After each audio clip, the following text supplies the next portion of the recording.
Move on. Before we come to this statement, I must advise the House that the case relating to Ann Widdecombe's death is not yet sub judice, as charges have not been brought. However, there is a live criminal investigation ongoing, and members should take care not to say anything in this House that might prejudice the future trial.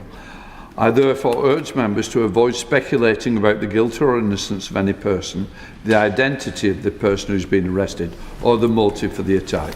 Members may wish to discuss the general arrangements for security, safety of politicians and other connected matters, but they should avoid discussing the detail of individual members' security arrangements. I now call on the Home Secretary. With permission, Mr. Speaker, I wish to make a statement about the death of Ann Widdecombe. It is with great sadness that I say those words. My thoughts today are with her family, her friends, and all those who loved her. Ann Widdecombe dedicated her life to politics and public service. For nearly 40 years, she was a fixture of our political life. She brought conviction to our politics, grounded in her profound Catholic faith. She was forthright in her opinions and argued courageously for the things she believed in. But perhaps most of all, she brought an inimitable style to politics. She was forthright and fearless. As Lord Howard of Lympne can attest, she had a memorable turn of phrase, and she was joyful. She thought seriously about ideas, but she did not take herself too seriously, and that allowed her to reach beyond this place and charm the country at large. She was one of those rare politicians who was bigger than politics. There have been so many moving tributes in the last few days, reflecting her impact both within this place and beyond politics. But I think her outlook on life is best summed up by Anne herself. Sitting on Graham Norton's sofa, she said, and I quote, "We get one go this side of eternity, one go. Life is not a dress rehearsal. You take opportunities that you like and you go for it." Anne took her opportunities. She was the proud MP for Maidstone for 23 years, a champion of her constituents. She served the country in government as Minister for Employment and then Prisons, and she took politics out of these ancient walls and became a bona fide TV star. Her contribution to our politics and our national life will never be forgotten. Mr. Speaker, on Wednesday, Ann Widdecombe was murdered in her home. The circumstances of her death are extremely distressing. Counter-terrorism policing have now taken the lead in the investigation. As Laurence Taylor, the head of National Counter-Terrorism Policing, has said, and I quote, "We now have new information and evidence that means counter-terrorism policing is leading the investigation. We are pursuing multiple lines of inquiry to establish the motivation for this attack." The police now have a suspect in custody, a 28-year-old white British man, and I can confirm to the House that this man was not known to prevent. The police have cautioned against speculating about the case. That is the right thing to do for Anne's family and friends. It is also vital that the police are given the space they need to carry out their work. For now, what matters most is supporting the investigation so that we can see justice delivered for Anne and all who loved her. And I would urge anyone with any information at all to come forward immediately. Mr. Speaker, I know this raises questions about the security of those in public life. I will not be the only one here thinking also of two other beloved members of this House, Joe Cox and Sir David Amess. Politics is a calling for those of us here, but it should not be a dangerous one. And so it is incumbent on the House and the Government to work together to protect those who choose to serve. The Home Office and the police work closely with the Parliamentary Security Department to provide practical advice and support directly to MPs. But we must always be vigilant to changing threats and respond. Security measures are kept under constant review to ensure MPs can carry out their duties safely. And I know that the police intend to issue guidance to MPs soon, and they will be contacting parliamentarians in their constituencies to offer support. I also recently commissioned the former Lord Chancellor, Sir Robert Buckland, to review the lessons from Sir David Amess's murder, including into required improvements to security for MPs working in their constituencies. I recognise the particular concern that the Reform Party will feel today, and of course Nigel Farage, the party's leader. I'm happy to offer a meeting for Mr Farage with the chair of RAVIC, the independent body within the Home Office that manages the security of those in public life. And I will also be looking at what security guidance can be provided to former members of Parliament, which I hope to work with you on, Mr Speaker, as well as those who serve a party outside of this place. Today is a dark day in our political life, but we must also use it as an opportunity to celebrate Ann Widdecombe's memory. She was a unique figure in our politics, a distinctive and devoted public servant, the likes of whom we will rarely, if ever, see again. Anne had a profound faith. Her journey in this life has ended too soon. May she now rest in eternal peace. I commend this statement to the House. Shadow Home Secretary Chris Philp. Thank you, Mr Speaker, and I thank the Home Secretary for advance sight of her statement. I start by offering my deepest condolences to Anne's family and friends. She will be terribly missed. Anne sat as the Conservative MP for Maidstone for nearly a quarter of a century and in the European Parliament for the Brexit Party. She served in government and in opposition, including as Shadow Home Secretary. She always fearlessly spoke her mind. She did not worry about whether her opinion would be popular or would be fashionable. She always said exactly what she believed and exactly what she thought. Her integrity and her fortitude were unmatched. I first met Anne 29 years ago at a university debate, speaking on opposite sides. I was a callow 21-year-old student. She had just left government and was at the height of her powers. I remember starting my speech by asking her to treat me more gently than she had recently treated Michael Howard. Needless to say, I was put very firmly in my place. Anne was also a much-loved celebrity with memorable appearances on Strictly Come Dancing and Celebrity Big Brother, including being whirled around by, I think it was Anton Dubek. So we will all remember Anne fondly as a public figure who was always formidable, she was always charming, and she was always entertaining. Now, Mr Speaker, as we discuss this appalling murder, we should heed the words of Devon and Cornwall Assistant Chief Constable Matt Longman, who said at the weekend this: "We are aware of online and public speculation, particularly with regard to motive. I urge people not to share or engage with speculation. It is unhelpful and distressing to Anne's friends and family, and particularly harmful to our investigation." Criminal barrister Dennis Kavanagh also recently pointed out that speculation makes the police's job harder and in some cases could even prejudice a trial. And I urge everyone debating this issue to keep that in mind. Mr Speaker, it has just been confirmed by the Home Secretary that counter-terrorism police are now leading the murder investigation.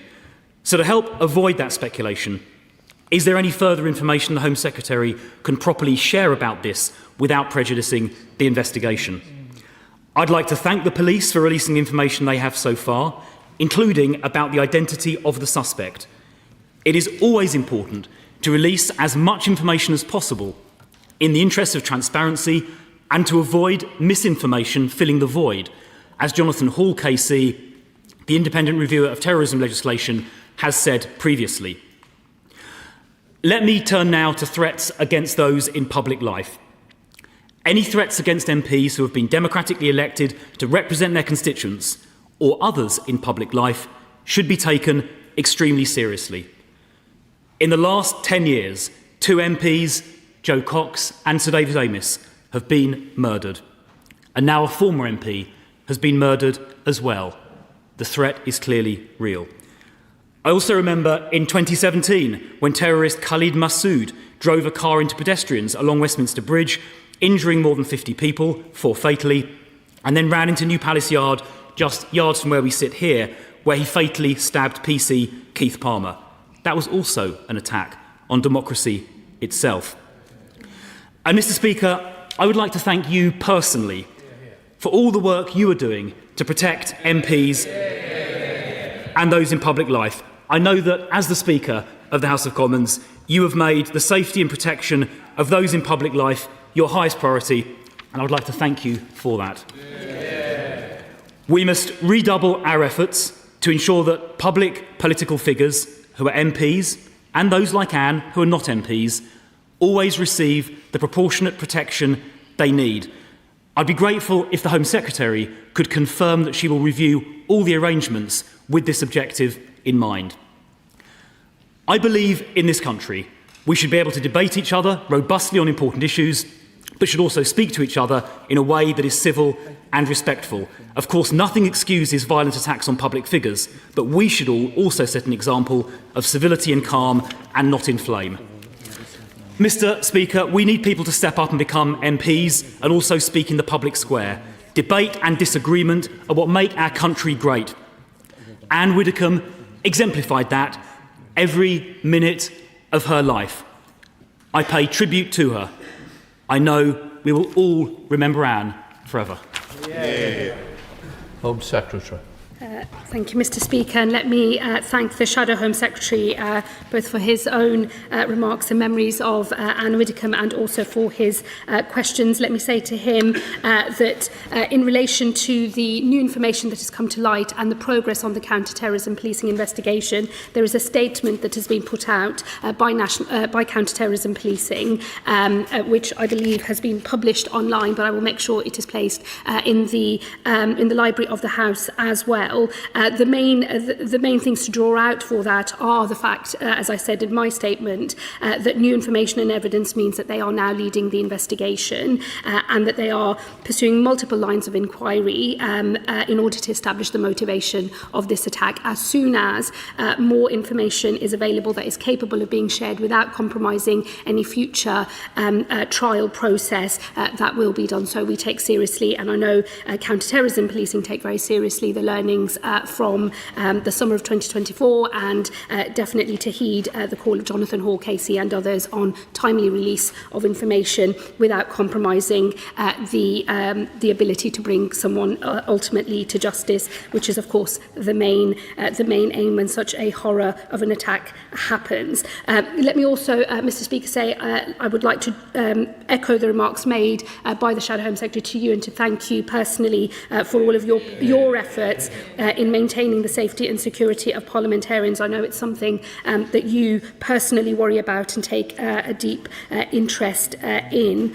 Let me also say given the fast-moving nature of this investigation, I don't want to say anything that will prejudice the direction of travel here. However, there is a question that is raised in this as a result of this murder, which relates not just to the security arrangements for sitting members of Parliament, but for those who have left this place but nevertheless retain a public profile as a result of their political party membership or their political activities. There are also, given the range of new political parties that are contesting the political and democratic space. I think questions about those who are not represented at all here in the House of Commons. And just to reassure you, Mr. Speaker, I will be looking at those arrangements very closely. I will seek to work with Mr. Speaker directly and my officials will engage with parties across this House and those outside of it to make sure that whatever changes are made are done so in a manner that covers the multiple range of threats that we see. Mr. Speaker, I think there has been a step change in the security of parliamentarians over the last few years, but I think that it is a reflection of the multi-layered threats that our democracy faces and that our active individuals in democracy face, that this is not something we can ever take for granted or believe is settled. It is something that we have to continually review, which we do, and there are new questions that are raised, which I will make it my personal business to answer, and I will update the House in due course.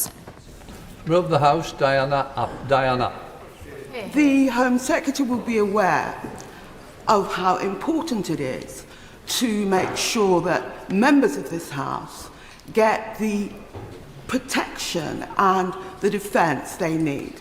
At one point, I got as many threats and abuse and threats of violence as all the other women MPs put together.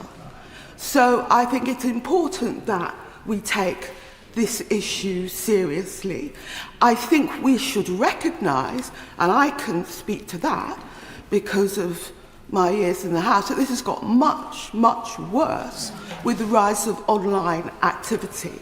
And so we need to find a way to make some of these online companies more accountable for the threats and the violence that they allow on their platforms. And we need to make it aware, as I just said, the importance of protecting members of Parliament. Home Secretary.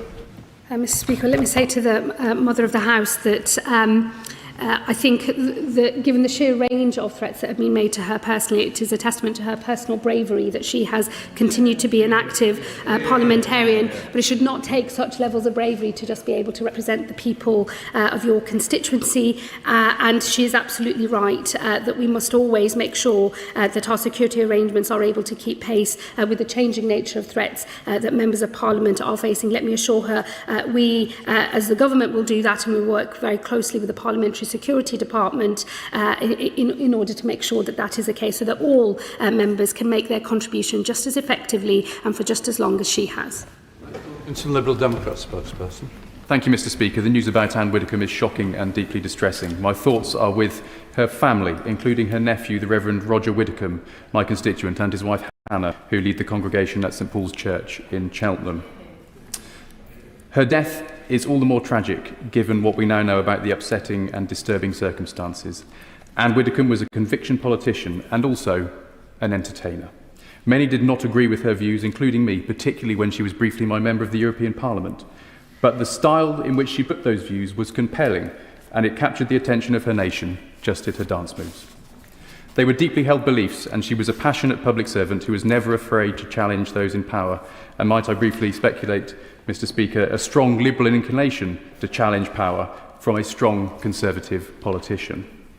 I want to pay tribute to the police for their rapid response in this case, and I want to pay tribute to you, Mr Speaker, for the way in which your office gives security support to MPs. It is important we are able to do our jobs without fear, intimidation or worse. It is of course horrifying that there have been 3 politicians murdered in this country in the past decade. Clearly there is more work to be done. Might the government support some amendments to the upcoming Representation of the People Bill to impose a duty on the Electoral Commission to provide more guidance and safety for politicians? And will the Home Office consider supporting some measures so the safety of politicians can be improved? And finally, Mr Speaker, some alarming allegations were made on the weekend by the Reform Home Affairs spokesperson Zia Youssef. If they are true, these allegations are extremely concerning, but given his record, I think many of us have doubts. I'm certain that the government and the House authorities, including you, Mr Speaker, are taking seriously the duty of care to members from all parties in this House. But for the sake of the record, perhaps the Home Secretary can confirm that this remains the case.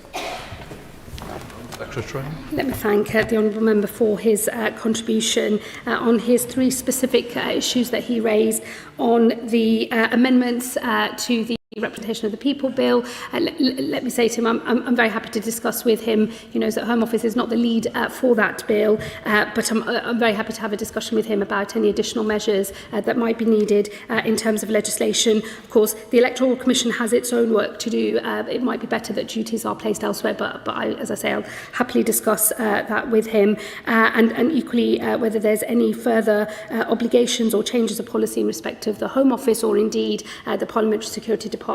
Again, I'm happy to engage with him and other members across this House. Let me also say, I don't wish to speak for you, Mr Speaker, but I think all those of us who are members can attest to the fact that all of us are treated equally in this place by the Speaker and also for the purposes of the Parliamentary Security Department when it comes to our safety on this estate and also in our constituencies. Let me say that is a position shared by the government. There is equal treatment for all in terms of the work that we do on security of members of Parliament.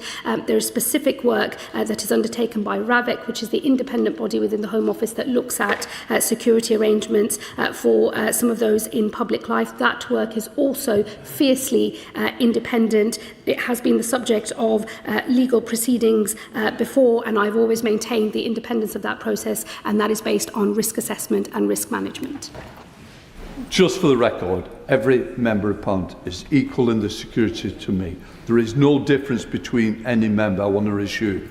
When things are brought to my attention, because we don't discuss security. I don't put out there what is happening, what has been done, but I reassure everybody that when it is mentioned to me, it is passed on to the security people to deal with. Unfortunately, I'm sorry that people don't think I do that. Lucy Pell. Thank you, Mr. Speaker. Can I join the Home Secretary in paying my respects and condolences to the family of Ann Widdecombe? We might not have agreed politically, but I always greatly admired and respected her outspokenness, her fearlessness, and her ability to not take herself too seriously. I think she was one of a kind, Mr. Speaker, and of the like, frankly, we don't make any more. I think we can all agree on that. I hope that on moments like this, we can come together across the House to talk about these issues as one voice. And can I also place on record my thanks to you, Mr. Speaker, for your leadership in all that you've done over many years in making sure that we're all kept safe and secure. Does the Home Secretary agree with me, though, that this is not about more than just our security and our safety? It's also about reducing the level of threat. We are now in a highly politicised, highly polarised, highly personalised debate in this country, and that is bringing more and more threats onto all of us. And does she agree with me that we do need to tackle some of the online algorithms and business models which heighten this kind of polarisation and hate towards those in public life, and we must do more to tackle this with urgency? I thank the Honourable Lady for her contribution and her questions. Let me say, I think she's right that the current climate that we are operating in within our national politics is unlike any that most of us have seen. Those of us who've been around for a while can see the big change that has occurred over the last decade or so, and we do absolutely have to do more as a government and as a society to know exactly what the boundaries are between passionate, contested, fierce debate of the kind that Ann Widdecombe herself engaged in, and then behaviour that spills into threats and harassment of the kind that is designed to drive people out of public life. And getting that balance right, I think, is absolutely crucial. I think it is clear that there is more work for the government to do, there is more work for us to do across society. That includes social media platforms taking greater responsibility for the kinds of behaviours that are promoted on their platforms, and I can assure her that I will be discussing this with colleagues across government to make sure that we are responding to all of those challenges. Dame Karen Bradley, Chair of the Home Affairs Select Committee. Thank you very much, Mr. Speaker. Like many on this side of the House, I have very fond memories of Anne. She made the effort to travel to Staffordshire Moorlands. Not many people do. We're quite an isolated area. And she came to Consul... Yes, they come to Alton Towers. The Honourable Gentleman is quite right. But she came to Consul Hall Gardens, as it was then, to do a fundraising dinner for me. And she delivered a tour de force, which I suspect the then Prime Minister, the noble Lord Cameron, might not have entirely approved of. But my association were totally enraptured and thought it was the most wonderful event, and it's still fondly remembered in the association, not least because she told me I had to take my heels off because I was going to stand far too tall next to her in the photographs, and that was not appropriate.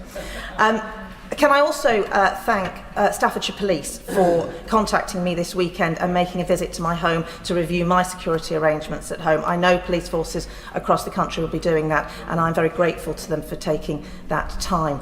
But could I ask the Home Secretary to comment on what might happen in the longer term around the prevent duty? She will know that the Home Affairs Select Committee did produce a report on new forms of radicalisation and extremism, and we have some recommendations which we hope might be able to help the law enforcement and others to find those that have a tendency towards violence. Could I ask her if she will consider that in the longer term?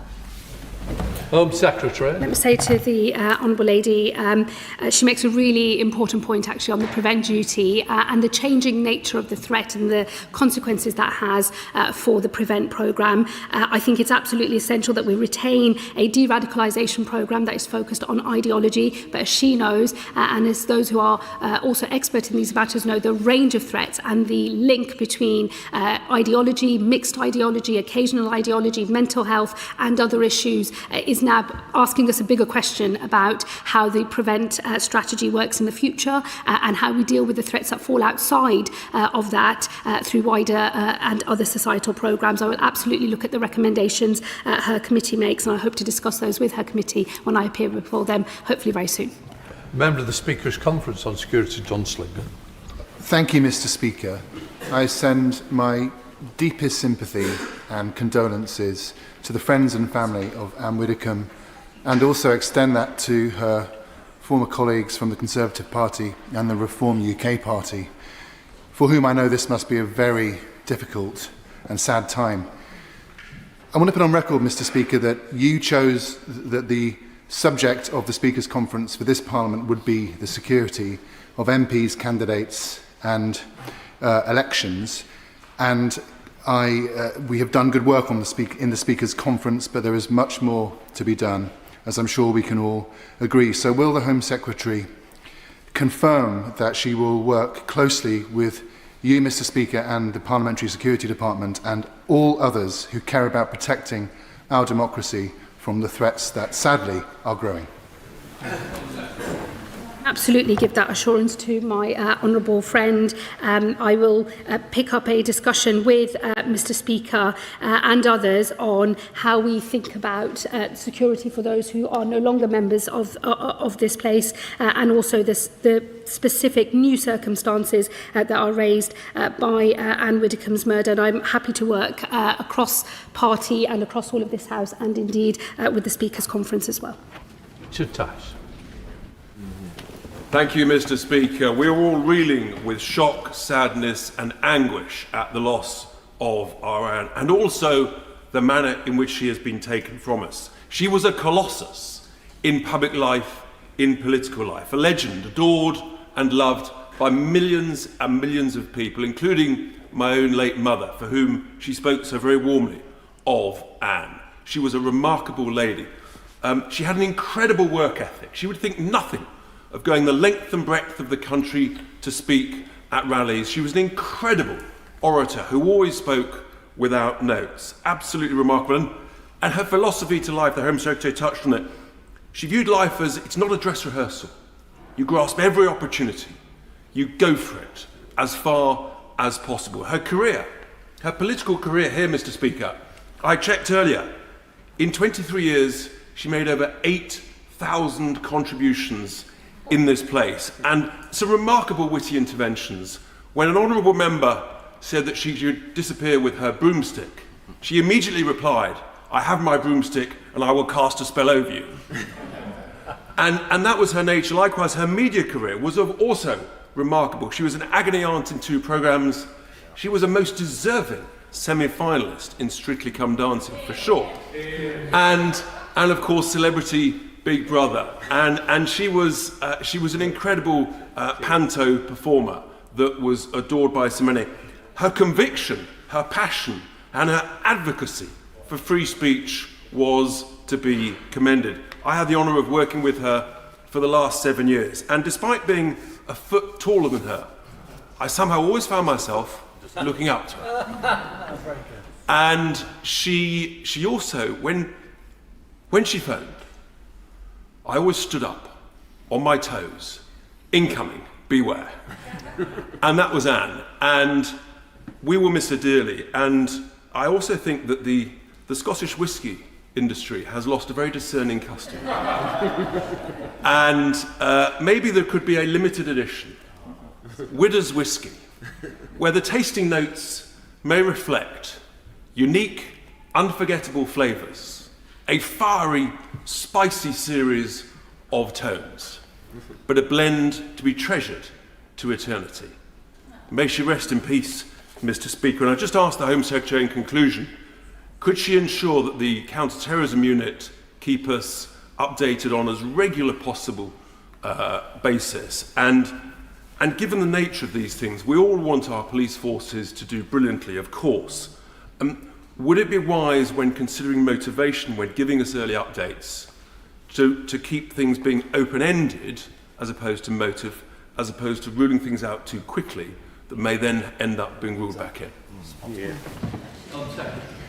Well, let me first say to the honourable gentleman that was a very moving and affecting tribute to Ann Widdecombe. Let me say on Widder's Whiskey, as a teetotal Muslim, I would never be able to partake of such a drink, although if there is a non-alcoholic version available, I will happily imbibe. Let me say to him, we will of course make sure that as and when it is possible to share more information about the circumstances of the murder and the motivation that is done so in the appropriate way, and also to reassure him at no point has anything been taken off the table in terms of the investigation. It's a live investigation. It is not unusual in these matters that in a fast-paced investigation, more information comes to light that changes the nature or the character of what we think we are dealing with. And I am reassured that Devon and Cornwall Police have been working really closely with counter-terrorism policing, and as soon as this additional information was made available, counter-terrorism policing have taken over as is appropriate and as is the right thing to do. And I would like to share the sentiments that have already been expressed and send my deepest condolences to the family and friends of Ann Widdecombe. And of course, security is a huge issue to all of us in this chamber, and I'm sure I was not the only one this weekend who went about my business in the constituency looking over my shoulder more than I normally would. And it's terrible that this is the third Member of Parliament, an ex-Member of Parliament, to have been murdered. But it shouldn't be like this. And whilst I thank the Speaker for everything he's doing, and I have already heard from my Operation Bridge of Contact this morning about my security and is everything okay, which I'm really delighted to have heard from, it does seem that security fob and security in our houses is not really enough. And so I'd just like to ask the Home Secretary what more she can do to work with the Parliamentary Security Department and with the Speaker to make sure that our security is not undermined. I thank my honourable friend. Let me say to her, we wouldn't, of course, ever comment on the specific nature of the arrangements that are made for members of Parliament for their security, either here on the estate or in their homes or constituencies either. However, let me assure her that there are a number of measures that are taken and that for local policing, as well as working with the Parliamentary Security Department, there is an offer for all members of Parliament, and then there are also specific risk assessments as well when there is something for an individual, something of concern relating to a particular individual. So let me just reassure her that I think those arrangements are comprehensive. However, we should ask ourselves always whether they are enough and whether they are responding to the changing nature of threats or the spike in threat activity that we sometimes see as well. And let me assure her I will, of course, be working closely with the Parliamentary Security Department and policing more broadly to make sure these arrangements are as tight and as robust and as comprehensive as they need to be. Sir Julian Lewis. Thank you, Madam Deputy Speaker, and may I apologise to you and to the House that the fact that I have to chair a meeting in a few minutes' time prevents me staying as I would wish to do till the end of the statement. When I went up as an undergraduate to Oxford in late 1970 and joined the University Conservative Association, there were two outstanding figures a year ahead of me in that august body. One was Ann Widdecombe and the other was Nicholas Turner. And a few years later, in February 1980, Ann Widdecombe and I shared a taxi to the funeral of Nicholas Turner, who had heroically sacrificed his life in an attempt to rescue his young daughter Alice. It was a double funeral, who had been swept into the sea by a freak wave. Anne was always there when her friends needed support. And on a lighter note, she was always there ready to bring her friends back down to earth. So when she was elected, I think in 1987 for the first time, and I happened to be moving flats, I gifted her a relatively new washing machine that was now surplus to my requirements. And for several years after she became an MP, she used to invite me once a year, almost like clockwork, to have lunch with her in this place. And I naturally assumed that it was that she wished to imbibe the wisdom of my political advice. It was only by accident that she once revealed, when I suggested that to her and how flattered I was, she said, "Oh, no, Julian." She said, "This is rent for the washing machine." Now, Madam Deputy Speaker, Mr. Speaker will certainly remember that in 2008 to 2009, this House spent a lot of time taking steps to ensure that MPs' home addresses did not in future have to be revealed either in answer to freedom of information requests or on ballot papers and notices of nomination. And it therefore comes as a bit of a shock to me to read in one of the reports today that Anne had, and it may turn out to be complete coincidence, featured in her home on a programme on television extensively only 6 days before she died. And it said that the name of the home had been obscured, but there is software available that if you put up a picture of a place, particularly if you know the general area where it is, it will identify the address. So may I please appeal to members and ex-members from whatever political party, do not throw away the gains we made, and whatever else you do, keep your home addresses as private as you possibly can.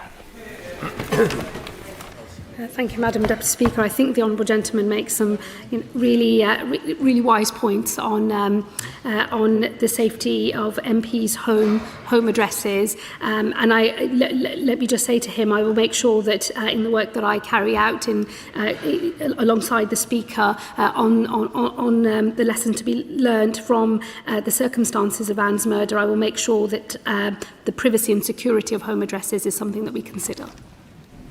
Laurence Taylor. Thank you, Madam Deputy Speaker. I join in paying tribute to the many heartfelt tributes for Ann Widdecombe from members right across the House. I didn't know her personally, but as someone thinking about before I came to this place, there are many names that you always come across, and hers was definitely one of them. And may her gentle soul rest in peace. I wanted to ask the Home Secretary about the area that many members have already raised. I spoke to a group of students earlier this afternoon, students who were completing work experience in shadowing, and one of the young girls asked me, what are the downsides and what do you not like about this role? And it pained me, to be honest, to them to say the death threats and the abuse that you get just because you are doing something that you love and something that you enjoy. And we have to be honest about the real life threats being faced by parliamentarians right across the House just for doing the job that they really enjoy. So I asked the Home Secretary, can she confirm that it is good that counter-terrorism police are leading this, that they have all the necessary resources they need to be able to carry out this full and thorough investigation, because there are many competing demands that they will be dealing with in our ever unstable and global world. And can she also confirm that in addition to some of the misinformation that's been spread online, we look at the area which the Mother of the House did mention around that online misinformation, that targeting. I'll declare an interest, Madam Deputy Speaker. I do sit on the Speaker's Committee on Electoral Commission, and this is one of the areas we have looked at. And just to add my tributes and thanks to the Speaker for the work that he's done on this in terms of the Speaker's conference. I know that whenever I've raised issues, and to thank the Parliamentary Plate team, they have taken that really important. And it's important that we don't deter future people for standing for public office. My honourable friend is absolutely right to say that we must make sure that people aren't either driven out of politics or put out of entering political life at all, and it's incumbent on us all to work together to make sure that whenever we're asked that question about the downsides of public life, that we're able to give a positive view because it's a truth rather than where we are today. On the resourcing for counter-terrorism policing, let me assure her they do have the resources they need. I had an extensive discussion and briefing from the head of National national counter-terrorism policing, and I'll be kept updated on their progress, and in particular as to whether they need any more from us at the Home Office. We stand ready to offer greater assistance, but I'm assured at the moment that they have everything they need. Sir Ian Duncan-Smith. Madam Deputy Speaker, on Friday was a funny day because I heard the news very early in the morning that Anne had died. I saw her, so I gave my condolences and spoke on the radio about it. And only sadly later that day, just after lunch, did I discover it wasn't sad, it was a tragedy. A tragedy that a phenomenal woman, a member of this House and no longer, should have been murdered in her back to this woman who was a force of nature. She was impossible to argue with because she never accepted that she was losing the argument until finally she was able to turn it 180 degrees and make you feel guilty that in actual fact you'd even dared to argue with her at that time. And I particularly remember during the Maastricht debates, of which I have to confess I and one or two others here were deeply rebellious, and I got a lecture from the dispatch box when she was in government about how I should support the Maastricht Treaty and the European Union, which rather worried me. And I have to say, it's rather ironic now when I turn out that she's gone over to reform. I thought to myself, now there's somebody that takes the brief that you have collective responsibility more than she even had to, I said, so rather remarkable. And she was a remarkable woman in many, many cases, and I got to know her during Shadow Cabinet, when we would debate and argue. She argued as robustly in Shadow Cabinet as she did across the dispatch box. You were the enemy, no matter whether you were Labour or Conservative, you disagreed with her. And you got used to it, and it was phenomenal, really, because she was so certain about the way that she was. But she embodied something else, Mr. Speaker.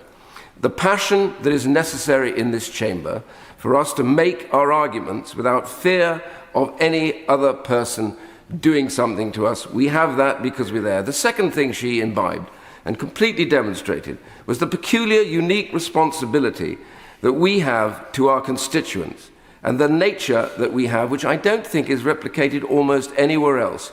The personal contact we make with constituents going into their homes. I don't ask for security when I go into someone's home. You go in to see them if they're too ill to come and see you. We all do this. I know we do. And we do not want to lose that. We do not want the epitaph of her terrible murder to be that we withdrew from the nature of who we are and what makes this place so great.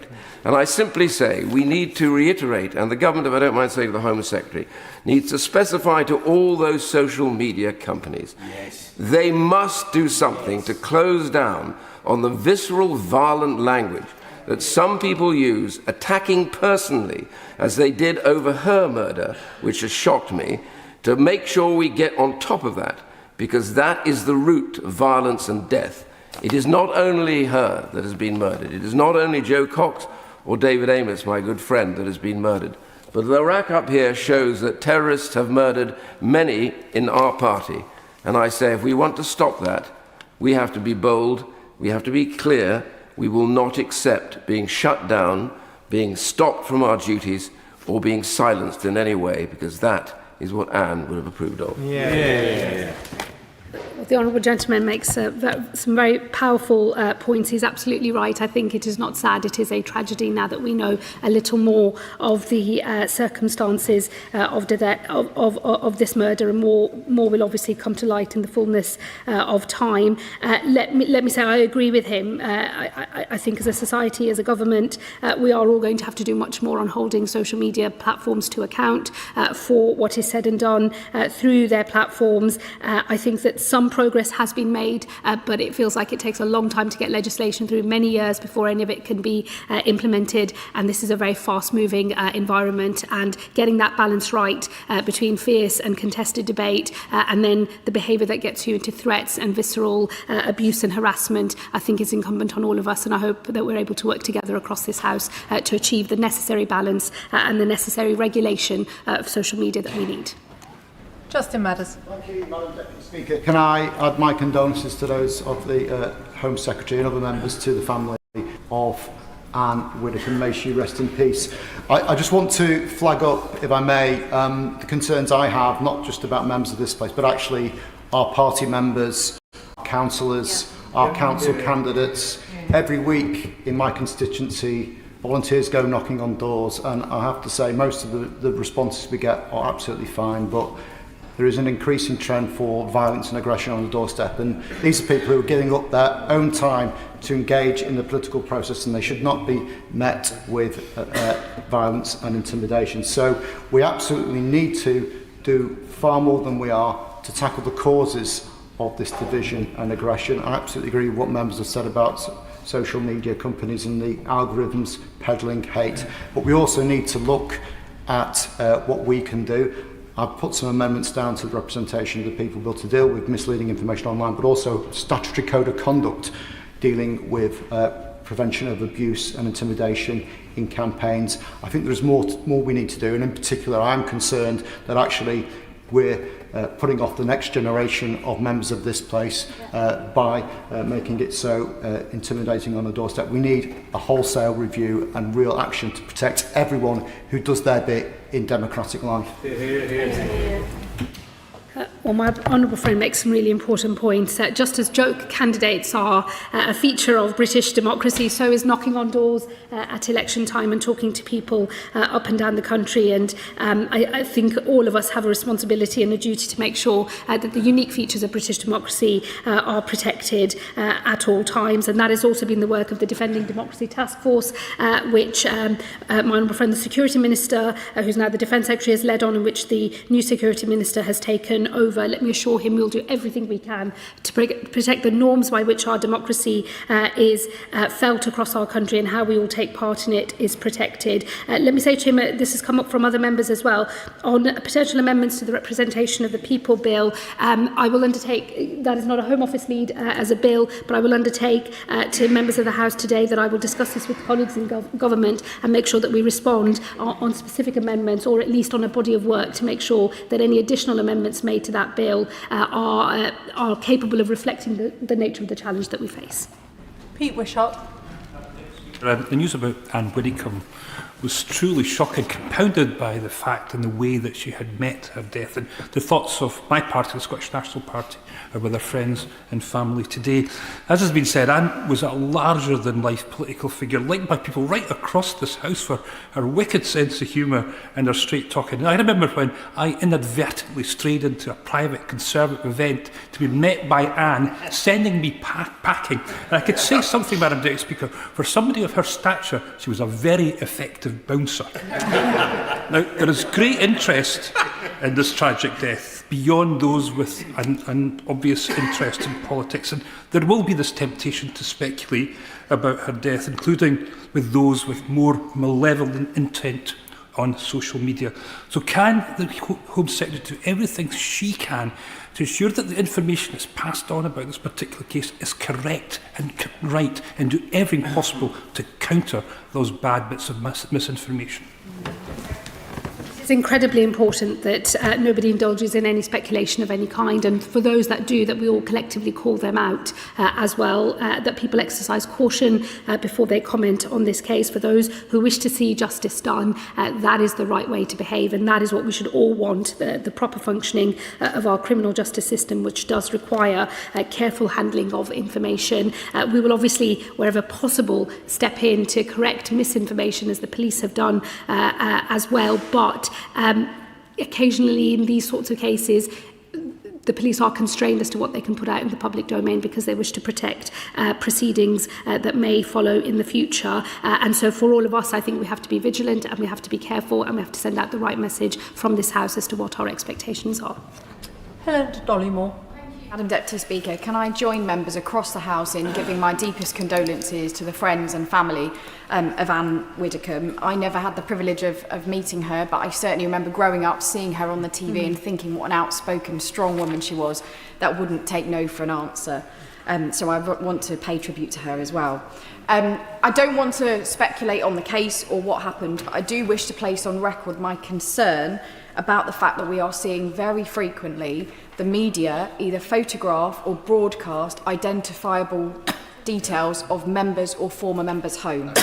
That is happening repeatedly to members across this House, members of the Cabinet, members of the Shadow Cabinet, and to former members. And we've heard today about the risks that could come with that. I know that the former member for Surrey Heath mentioned in a podcast fairly recently that the man who killed Sir David Amess visited his home from details he had identified from the media, and that's how serious this is. So given the risks that we know exist about this, I know this is something the Speaker's Commission has looked at as well, and the new tools that are existing out there, like reverse image searching, which makes it easier to look at a media image to then find out where that house is on Google Maps. Could the Home Secretary urgently look at this issue, together with her colleagues in DCMS and also the media regulators, Ofcom and the Independent Press Standards Authority?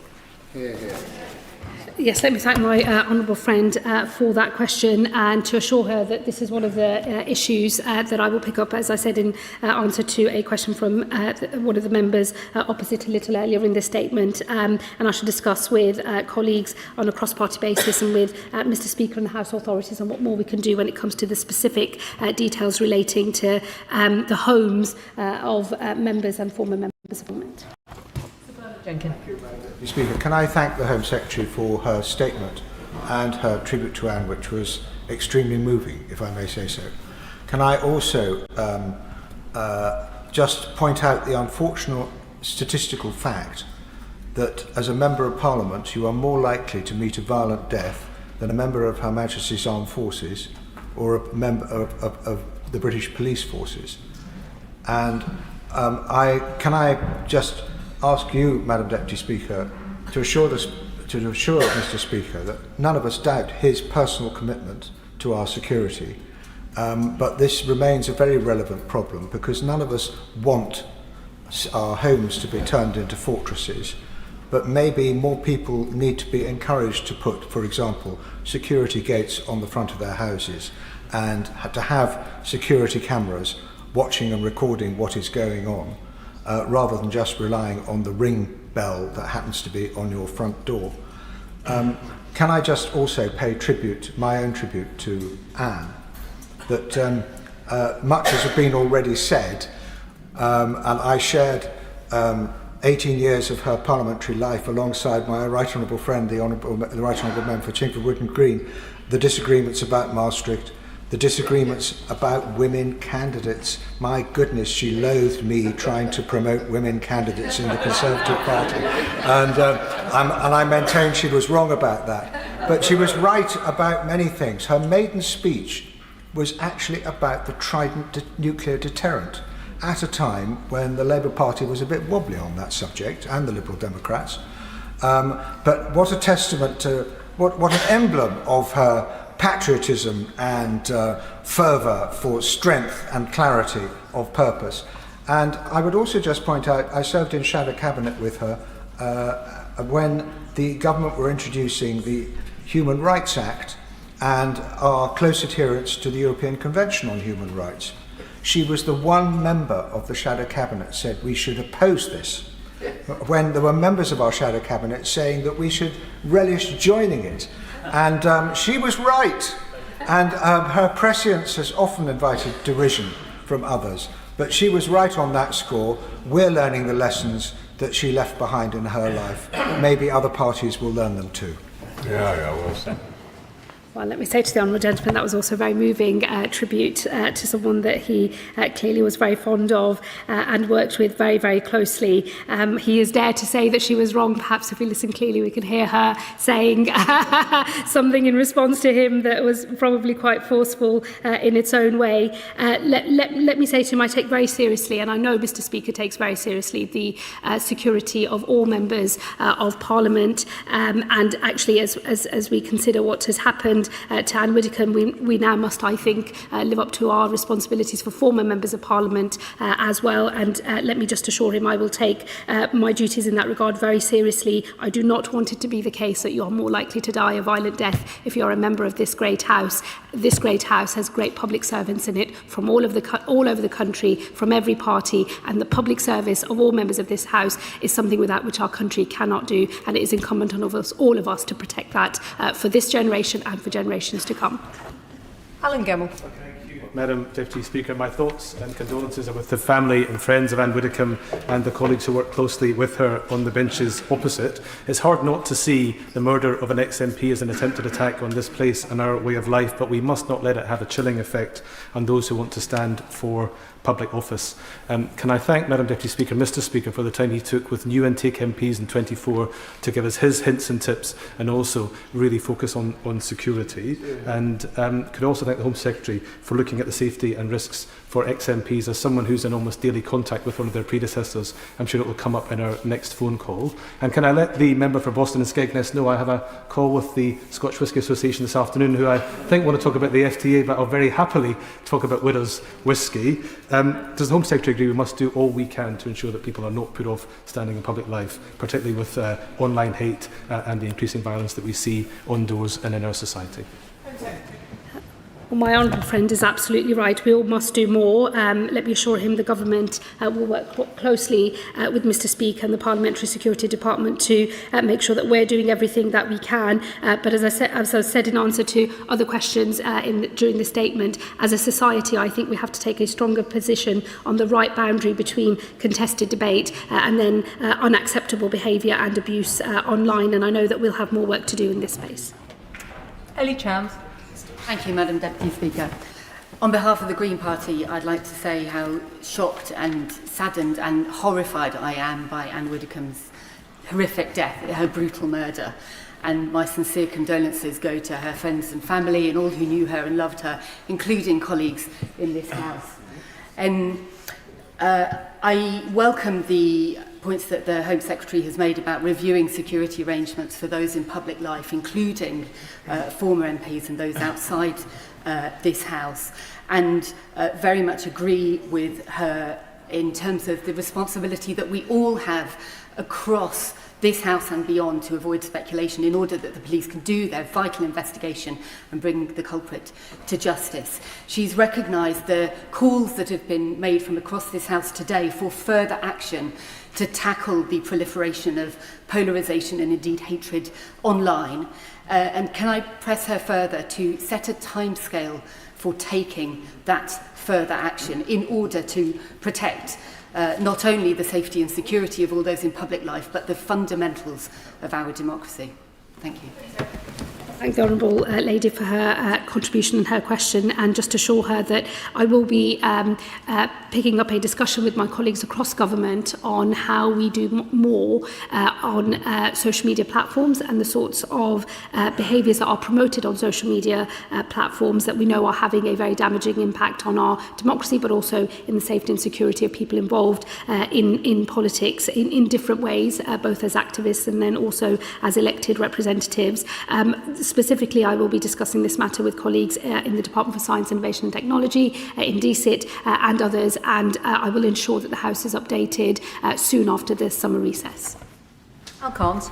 Thank you, Madam Deputy Speaker. I'd just like to echo the thoughtful and meaningful comments across the House today. Now, I didn't know Ann Widdecombe, but I definitely knew what she stood for.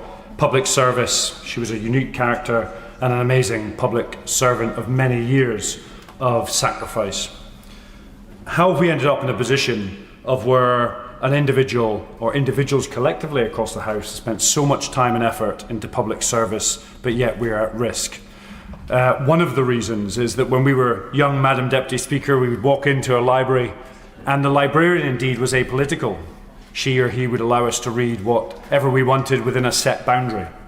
But now, Madam Deputy Speaker, that librarian is no longer apolitical, it's an algorithm.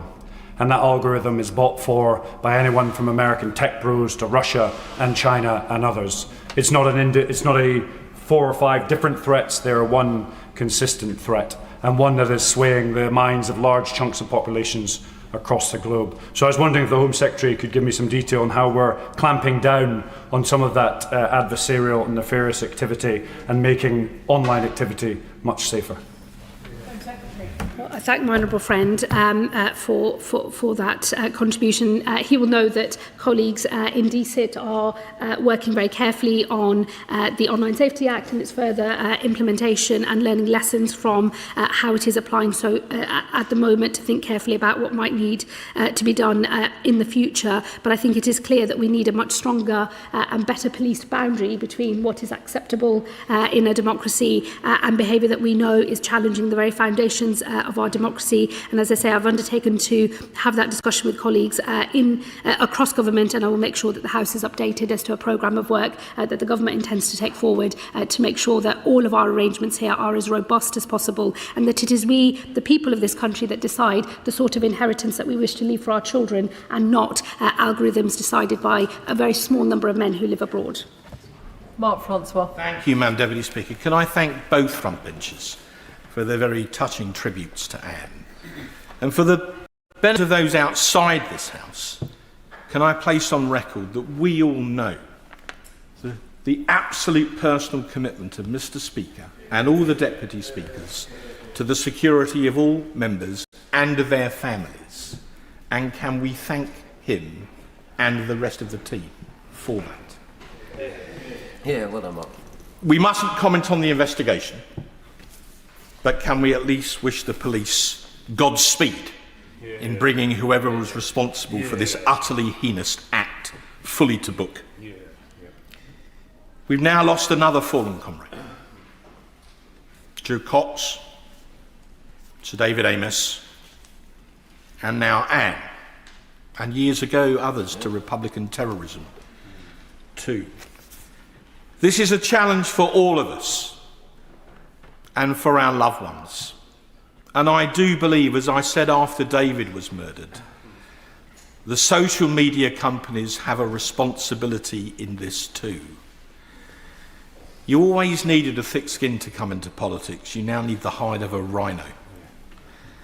And they could do something to calm down the level of hate to which honourable members and their families are exposed online. And I look to the Home Secretary in the hope that something positive could be done there. Ann Widdecombe was unmissable. She was a one-woman nuclear deterrent. Whether she was debating in the House of Commons or arriving on Strictly by zipwire.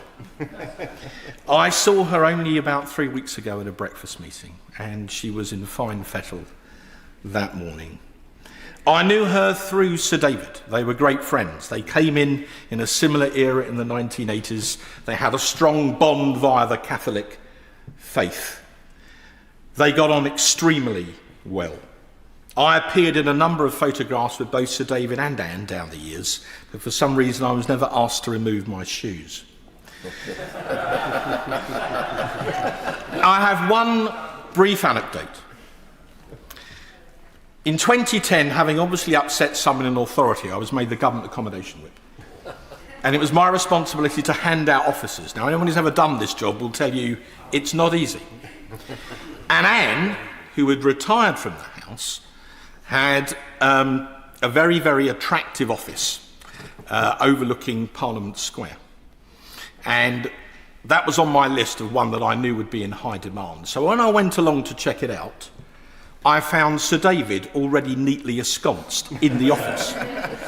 And when I asked him how this had come about, he told me he was claiming squatters' rights, and moreover, that he had been bequeathed the office by Anne as a personal gift. And when I sought to remonstrate, he told me that if I didn't like that decision, I could take it up with her personally. At which point I decided that discretion was the better part of valour and withdrew. Right. She was remarkable. You couldn't argue with her. Well, you could try, but you never got very far. And she's the type of character that people deeply respected because she was absolutely consistent in her view, whether you agreed with her or not. And we have lost a distinguished and incredibly remarkable colleague in the most awful of circumstances. But Ann Widdecombe would tell us to keep calm and carry on. And I believe that's exactly what we should do. Well done. That was a very moving and funny set of memories from the honourable gentleman, very affecting. And let me say to him, keeping calm and carrying on are definitely words to live by, and we could all do with taking that lesson on board. And also let me just echo what he said in terms of our best wishes for the police as they continue this investigation. Godspeed. Suella Braverman. Speaker, Anne's tragic murder has shocked the nation. Dear Anne was the personification of political courage, patriotic tradition and the importance of faith. I got to know Anne through her immense support to the Amos family as Home Secretary when we unveiled that plaque, a poignant reminder of the threat facing our democracy today. And the nation has lost an exemplary public servant and a force of nature in Anne. Now, many people will be free to disagree with Anne's views, but some of the online comment that we've seen in the aftermath has been frankly disgusting. And when it's come from so-called reputable journalists, like those who work at Sky News, the Mail on Sunday, or when we've read some conspiracy theories, frankly, from The Times, we've also had a Labour MP apologise today for her intemperate comments. Does the Home Secretary agree with me that that kind of language only serves to worsen this problem that we're dealing with, not be part of the solution? And will she join me in urging some calm amongst the media and those on the left to afford Anne some dignity in her death, some respect to their opponents, instead of whipping up hatred? Well, let me say to the Honourable Lady, I have seen some, not all of the comments that she's referred to, but I have seen some of them and they were deplorable and completely unacceptable. I know an apology has been made in relation to one set of comments that was made on, I believe, on Sky News. I know that others have reacted with horror and anger at comments that were designed to denigrate Anne's political views and to deny her dignity in death. And let me say, I share with her an absolute revulsion to that behaviour towards an elderly woman who has lost her life in very distressing and deeply tragic circumstances. It has no place in our politics or in our national life, and I hope, and I know, in fact, that all members of this House will agree with that. And I would urge all, on every part of the political spectrum, wherever they may sit, to exercise calm and careful judgment before we hit the send button on a social media message. A little time, a little reflection is often the best thing in these circumstances. Mark Pritchard. Speaker, can I thank the Speaker in his absence and indeed all the Deputy Speakers for everything the Speaker's office and the Parliamentary Security Directorate and their team do to keep all members safe of all political parties. Can I thank the Home Secretary for a very warm tribute and also the Deputy Leader of Reform for his warm tribute as well. Can I also put on record my thanks as a West Midlands MP to counter-terrorism policing West Midlands and the fantastic people there, and also Special Branch West Mercia Police, who do a fantastic job. I've only been in the House 21 years, but it's only been in the last 2 or 3 years that I've had to take, if you like, serious and substantive security advice, and that is an unwelcome development and something that I think we all need to work together to tackle. There's been reference to technology companies. Of course, should we expect technology companies to act, given that some of the technology company owners don't even believe in democracy? They actually want to undo democracy in order they have ultimate power. That's not conspiracy, it's actually on the record. Some of them have stated that. And in defence of some of the mainstream media, particularly the, it's called Deadwood Press, and I've had my disagreements over the years, but they have to regulate with very limited resources. They have to regulate the comments that people put under stories. Why can't tech companies do it as well? For too long, the mainstream media in this country have been blamed for most of it, and in fact it is the tech companies who have more resources that should be doing more.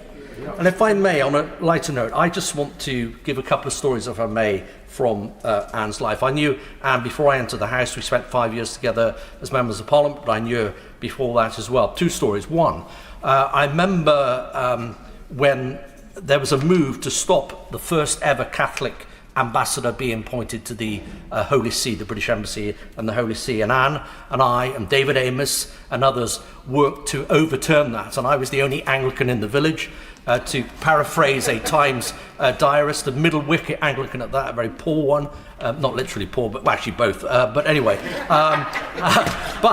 as the only Anglican in the village, I felt it was completely wrong, this discrimination against Catholics being appointed to the Vatican. Thankfully, that was overturned, and Tony Blair and others allowed that to happen. So Francis Campbell was appointed the first Catholic ambassador to the Holy See and did a fantastic job.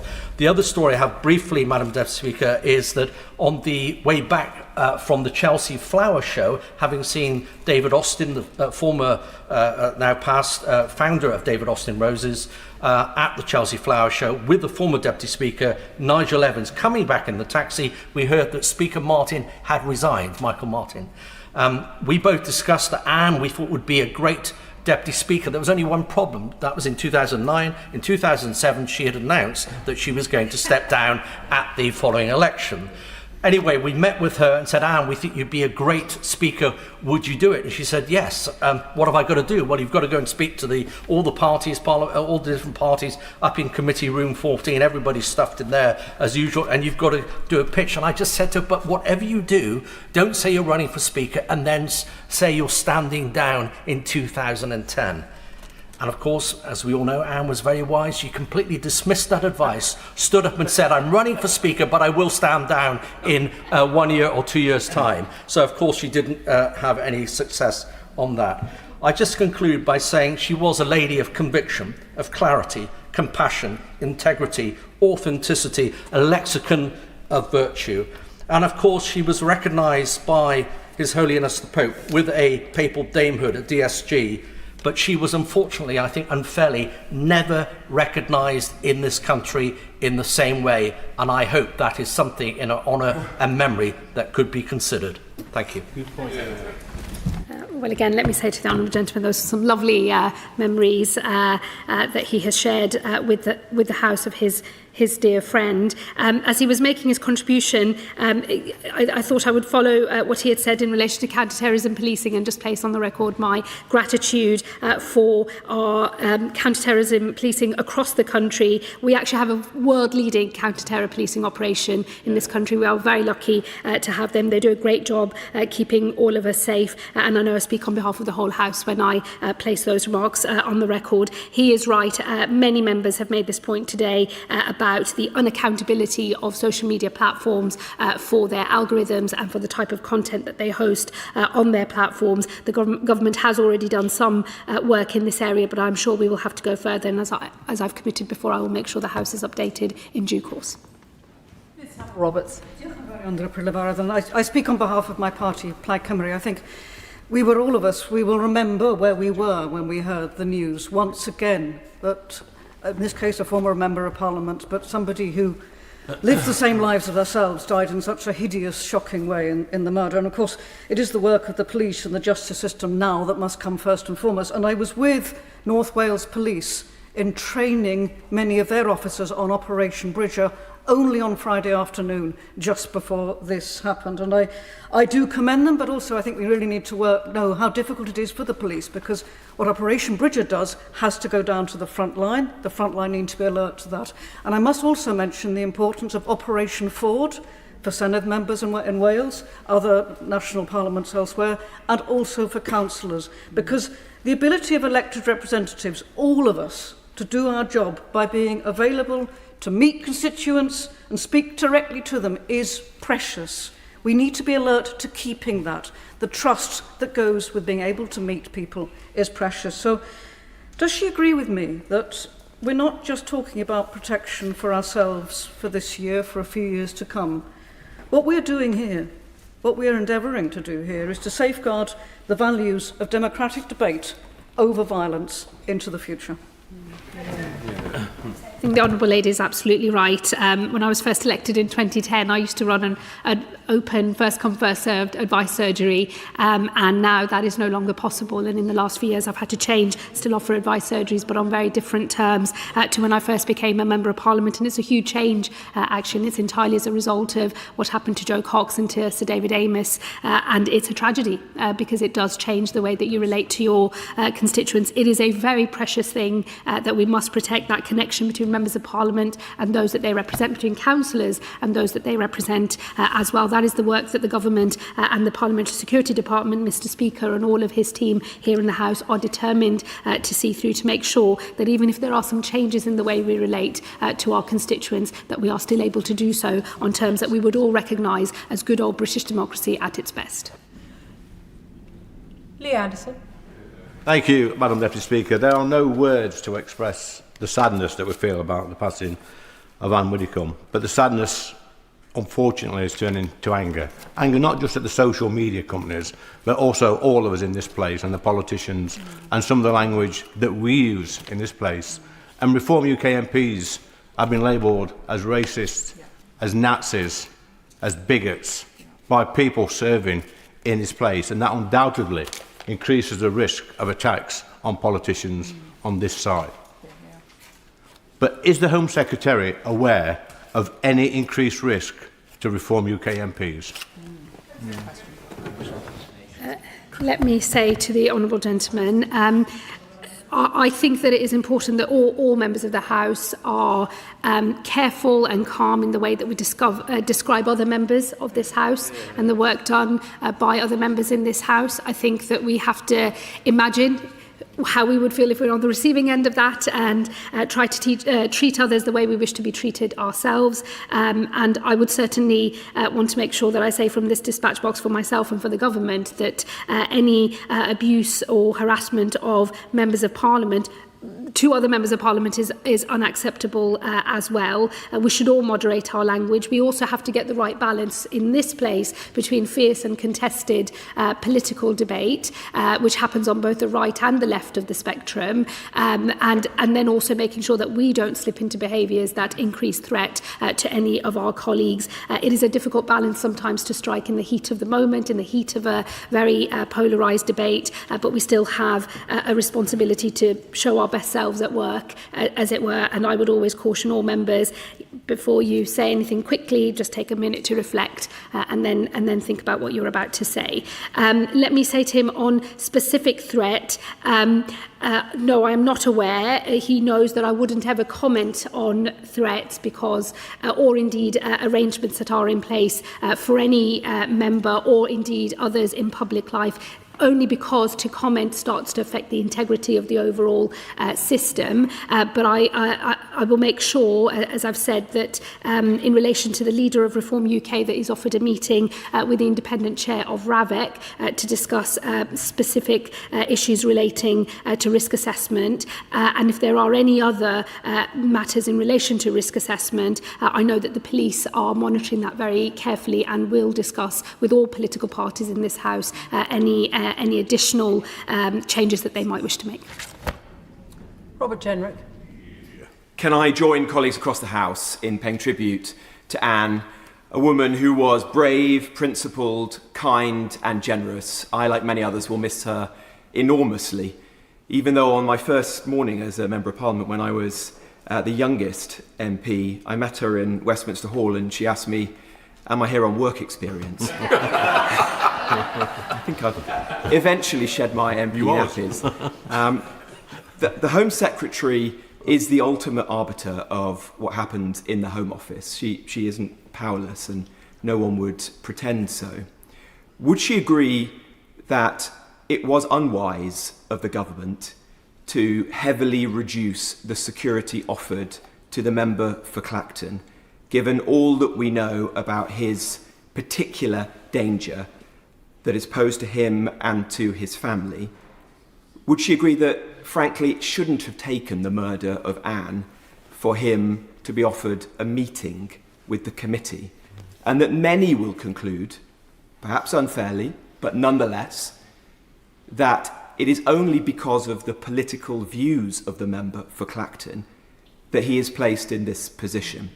And will she use her power as Home Secretary to make sure that the security that he and his family needs is put in place immediately? Yeah.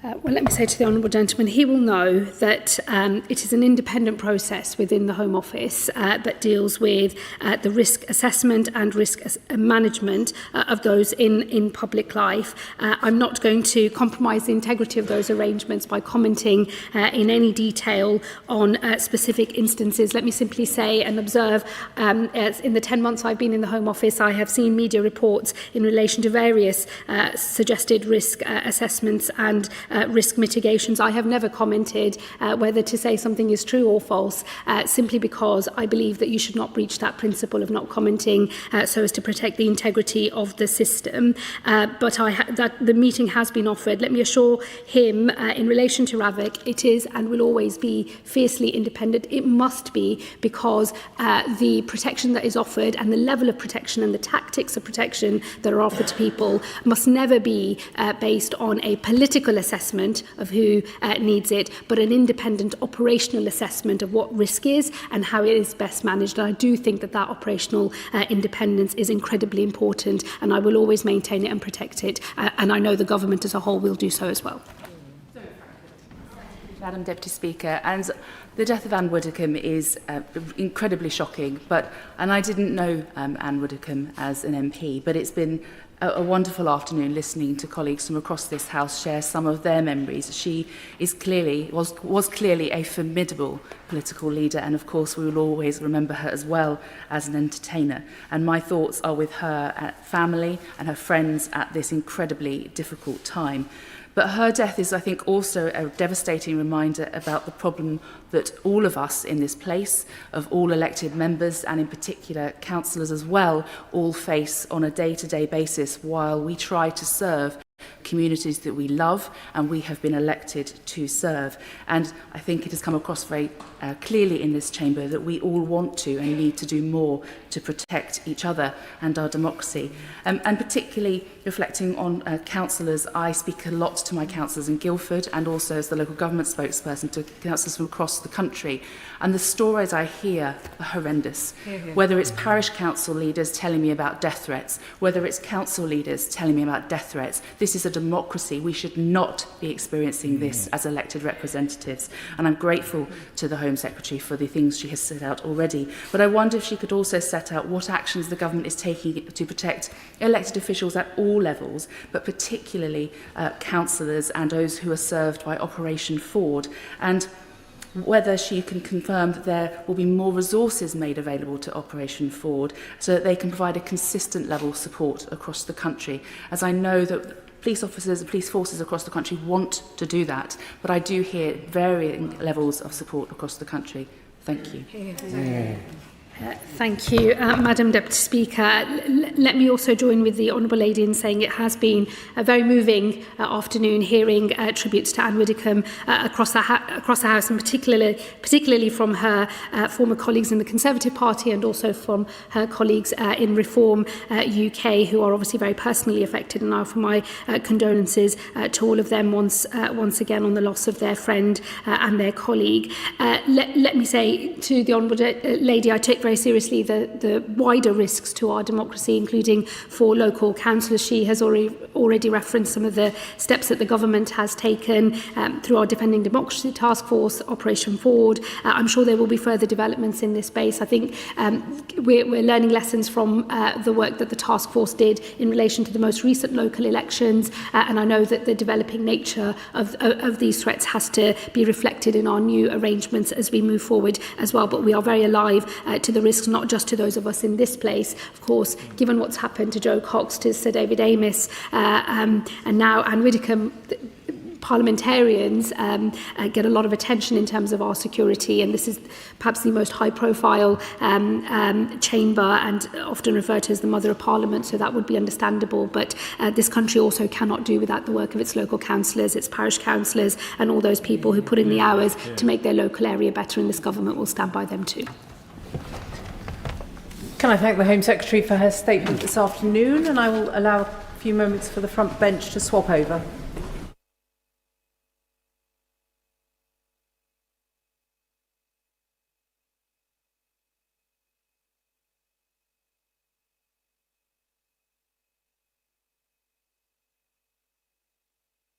Brings us to a statement on the state of nature and climate 2026.